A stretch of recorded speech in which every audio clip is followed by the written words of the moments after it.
Saptagiri assistant డైరెక్టర్గా career start చేసి చిన్నా చితకా వేషాలేస్తూ కమేడియన్గా డెవలప్ అయి హీరోగా మారాడు. సప్తగిరి, రోషిణి ప్రకాష్ హీరోయిన్స్గా రవికిరణ్ నిర్మాణంలో అరుణ్ పవార్ డైరెక్ట్ చేసిన ఫిల్మ్ సప్తగిరి ఎక్స్ప్రెస్. తిరుడన్ పోలీస్ అనే తమిళ సినిమాకిది తెలుగు రీమేక్. 50 డేస్లో షూటింగ్ కంప్లీట్ చేశారు. కథ విషయానికొస్తే ప్రసాద్ అంటే శివప్రసాద్, సప్తగిరి అనబడే సప్తగిరి తండ్రి కొడుకులు. కానీ ఇద్దరికీ ఒక్క క్షణం కూడా పడదు. కానీ కొడుకు ఆశయాలు వేరుగా ఉంటాయి.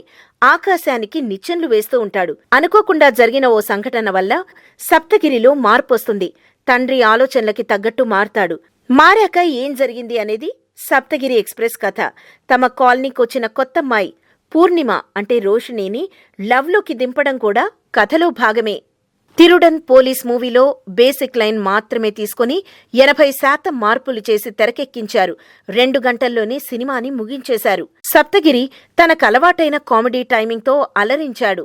సప్తగిరి పేరెంట్స్గా శివప్రసాద్, తులసి యాక్టింగ్ బావుంది.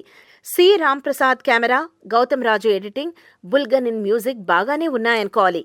కామెడీ కోరుకునే ఆడియన్స్కి సప్తగిరి ఎక్స్ప్రెస్ చక్కటి టైంపాస్ మూవీ అని చెప్పొచ్చు. మరిన్ని ఫ్రెష్ ఫిల్మ్ అప్డేట్స్ కోసం మా TFC మీడియా ఛానల్ని సబ్స్క్రైబ్ చేసుకోండి.